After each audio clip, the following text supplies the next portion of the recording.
We knew coming into it that Week 8 was going to be one of the biggest weekends of the entire college football season. And it absolutely lived up to the hype. 9 top 25 teams went down. We knew 5 were going to. We had 5 ranked versus ranked matchups, but we saw 9 top 25 teams lose, including 4 in the top 10.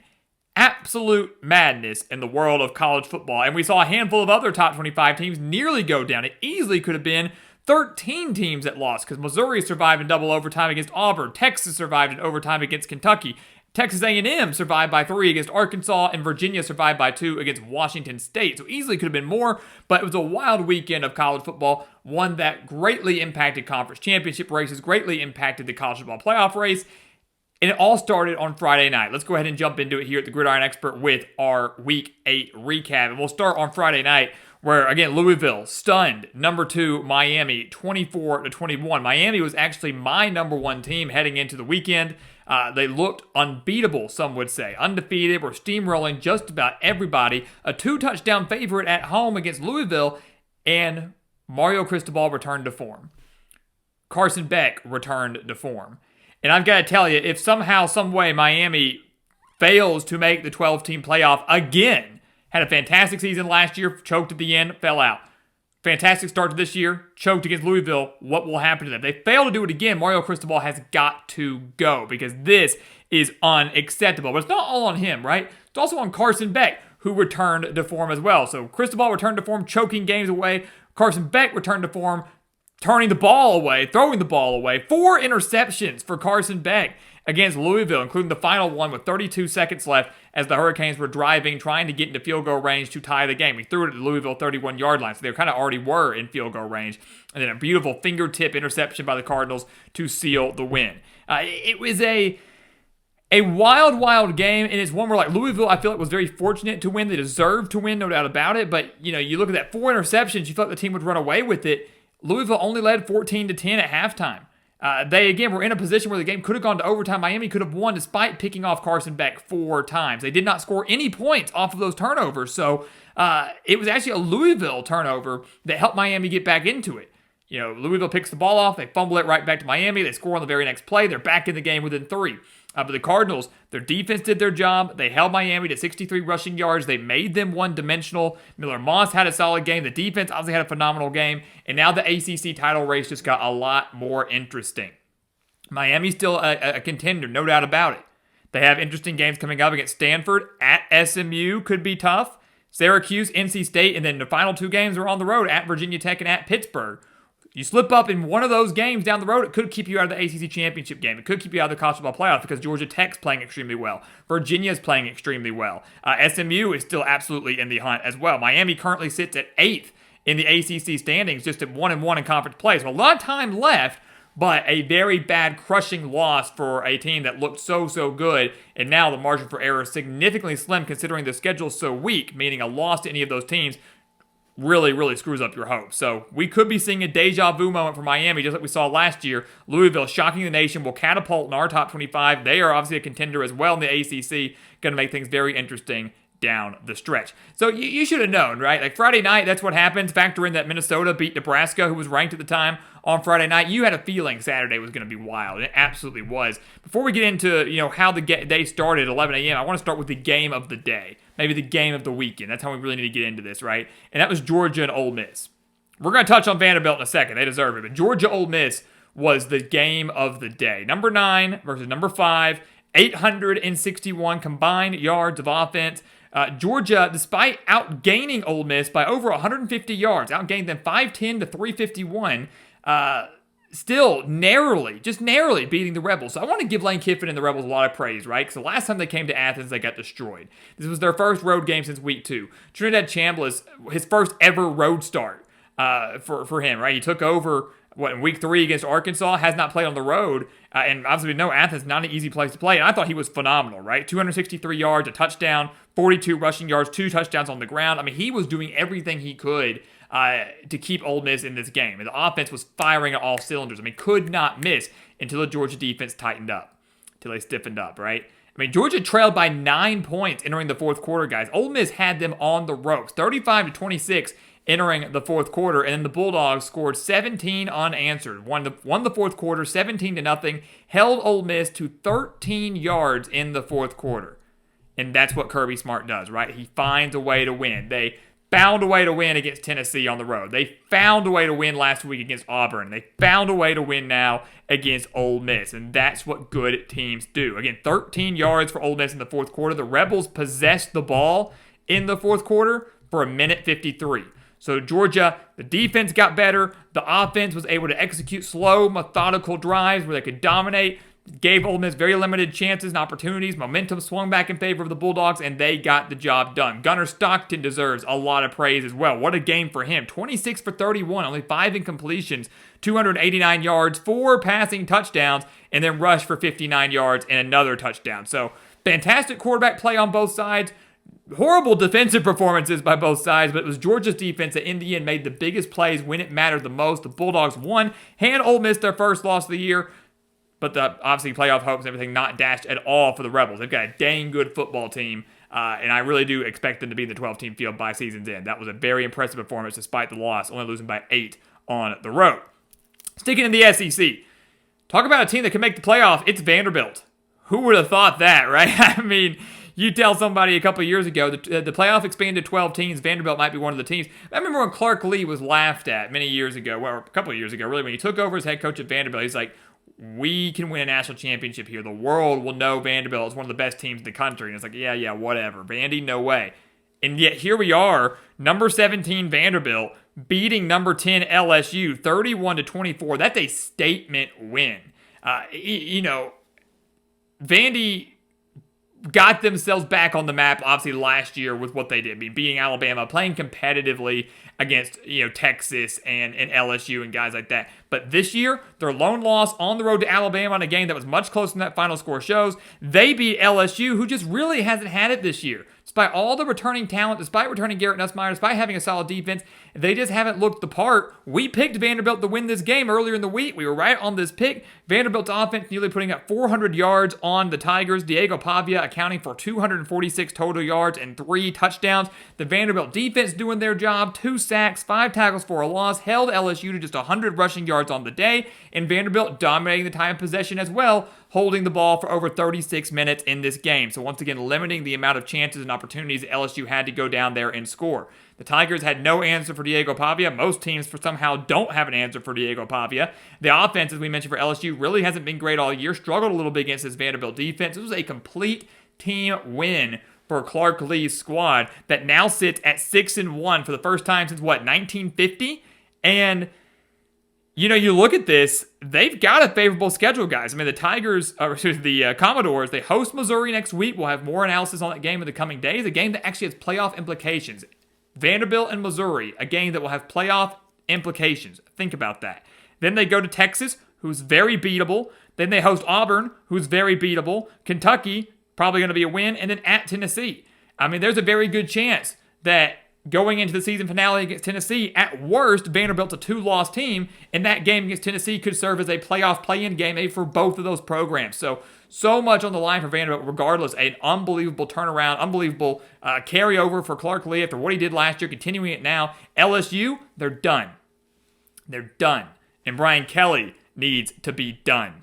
It's embarrassing at this point for LSU to have this much talent, to have this high of expectations, to be gifted the 12-team playoff, which helps. It gives you a better chance for a national championship, get you in the field, and they're not going to make it. They're not going to make it. And that's embarrassing for LSU, right? Brian Kelly is like the SEC version of James Franklin at this point, in my eyes, right? LSU 5-2 now. They still have to play Texas A&M. They have to go on the road to Bama, and they still have to go on the road to Oklahoma. LSU's not going to win out. That's not going to happen. And that's the only way to make the college football playoff. Their resume is terrible. They're not winning convincingly. The Clemson win means nothing now. The Tigers are horrendous. They lost on the road to Vanderbilt. They're probably not going to beat Bama, probably not going to beat Oklahoma. They might not even beat A&M. So LSU, again, to have a shot has to win out. It's not going to happen, and you have to look at yourself in Baton Rouge and go, when do we say stop? When are we done with this? Because Kelly continues to fail to win the big games, just like James Franklin failed to win big games, and Brian Kelly had that issue during his time at Notre Dame as well. It's time for him probably to go out of Baton Rouge. Let the season play out. Maybe you get a miracle, but it's probably not going to happen. It is probably time for a change, which will add to the insanity of this coaching carousel, which we'll touch on more in the coming weeks. Sticking to the upsets, another top 10 team goes down. LSU was number 10. Texas Tech was number 7. They lose on the road to Arizona State, the reigning Big 12 champions. I still expected Texas Tech to play better despite not having Behren Morton. We knew he wasn't going to play. They went with Will Hammond. Some believe Hammond was better than Morton. Hammond did not play that well. 22 for 37, 2 touchdowns, 1 pick. Had a rushing touchdown, was the leading rusher for the team with only 47 rushing yards. So a bad rushing performance from Texas Tech. Their defense, it was one of the best in the country, got torched by Sam Leavitt, threw for 319 yards and a touchdown, and they just choked. The defense choked. The defense had been so good all year long. Again, got torched through the air, and then choked on the final drive. Texas Tech took the lead with 2 minutes remaining, 22-19, and the defense allowed the Sun Devils to march right down the field, 75 yards and a minute 26.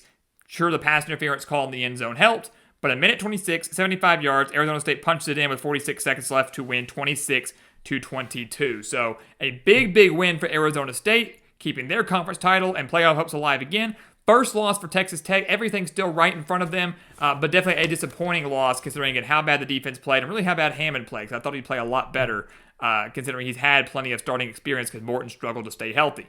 That win for Arizona State, though, creates chaos in the Big 12. And that chaos became even more so, later on Saturday night when BYU beat Utah. Number 15 BYU over number 23 Utah, 24-21. I was very, very impressed by BYU's defense. We knew they had a good defense. Never thought they had a bad defense. But I believed that I thought Utah would win this game. I'll take the blame. I thought they would win this game. I thought Utah's trenches, especially their offensive line, would be 10 times better. But Devin Dampier looked like a lost puppy out there. He looked like he had never played a day of quarterback in his life. And I credit the BYU defense for that. They were all over him. 3 sacks, 8 tackles for a loss, forced 2 turnovers in that game. In BYU, even though they were outgained by 102 yards, even though they gave up 226 rushing yards in the game, continued to stand tall. If you're Kyle Whittingham, you've got to ask yourself, man, you know he's kicking himself. You lose by 3. And Utah had, 3 turnovers on downs deep in BYU territory? In the first quarter, they turned it over on downs on 4th and 1 at the BYU 12. The second quarter, they turned it over on downs on 4th and 7 at the BYU 28. In the third quarter, they turned it over on downs on 4th and 3 at the BYU 8 on a quarterback draw play, which was a horrendous play call. So 3 times that you're within the BYU 30-yard line, 2 times that you're within the BYU 12-yard line, you don't take a field goal on any of those, and you lose by 3. You take this 1 field goal, you go to overtime. You take 2 field goals, you win the game.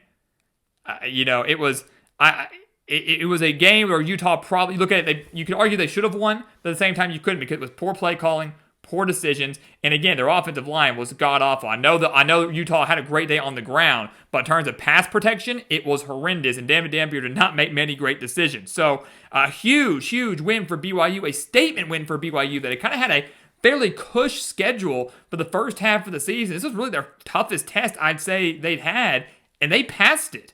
And they absolutely passed it. And now BYU and Cincinnati are the lone unbeaten teams in conference play within the Big 12. Arizona State, Texas Tech, Houston, all behind them with 1 loss. Utah probably done when it comes to their Big 12 title hopes. Again, not completely, but definitely have they're going to need a lot of help. Going to need a lot of help to get them to that point. But BYU and Cincinnati, the 2 unbeaten teams atop the Big 12, massive, massive win for the Cougars. Very impressed with what we saw on Saturday night. 2 more games. It was a massive week, guys. It was a massive weekend. Number 6, Alabama. This will be quick. They dominate number 11, Tennessee, 37-20. Look, I don't really feel like Tennessee ever stood much of a chance in this game. Their defense just wasn't going to be good enough to slow down Ty Simpson. It wasn't going to be good enough to win this game on the road in Tuscaloosa. But it was the Alabama defense that was the difference maker here, right? That 99-yard pick six at the end of the first half changed everything. It could have been a 16-14 game in favor of Alabama heading into halftime. Instead, it was a 23-7 game in favor of Alabama heading into halftime. I mean, a 14-point swing in favor of the Crimson Tide, and that changed everything. Tennessee had it within 10 points early in the fourth quarter. 10:51 remaining in the game. It was only a 10-point game. But Bama quickly responded. Quick 5-minute, 75-yard drive. Took the lead by 17 again. Bama's defense, deserves a lot of praise, right? They held Tennessee to 141 rushing yards. It sounds like a lot, but when you consider Deshaun Bishop alone had 146 last week against Arkansas, not a bad day for the Alabama defense. You had the pick six at the end of the first half. They forced a turnover on downs at the Alabama 16-yard line, and they, of course, stopped Tennessee at the 1-yard line on the final play of the game. The game was out of reach by that point, obviously a 17-point margin for Alabama, but you look at that. Pick six probably should have been 7 for Tennessee. Turnover on downs at the Bama 16 could have been 3 for Tennessee at the least. And then the final play of the game from the Bama 5, he was tackled at the 1. Could have been 7, could have been 3. You look at that, like there's 3 big moments where the outcome of the game is definitely different. The strategy for the game on both sides is definitely different. But it all changed. Everything changed because of that big pick six at the end of the first half. So Alabama continuing to assert their dominance, getting revenge over Tennessee after last year's loss, 37-20. Tennessee takes their second loss of the year. One more, probably out of playoff contention. They don't have the easiest schedule in the world coming up. Still got to play Oklahoma. Still got to play Vanderbilt. Alabama 6-1. Certainly some tough games left ahead for them, but looking like the best team in the SEC right now and getting closer and closer to locking up a college football playoff spot, which again was something not many of us would have expected after that week 1 loss to Florida State. They've come a long way, obviously, since then. And then finally, talk about a team that looks like a playoff lock. Right now, believe it or not, it's Notre Dame. 13th ranked Fighting Irish beat number 20 USC 34-24. If I was Notre Dame, I would have been a little nervous, right? In the third quarter, USC took that 3-point lead with 4.5 minutes left in the third quarter. It's like, man, we're in a dogfight. USC was holding their own. And then, let's like Alabama. That one big play completely shifted momentum. And for Notre Dame, it was a 100-yard kickoff return for a touchdown. Literally, USC takes that lead 24-21. Ensuing kickoff, Notre Dame takes it back to the house.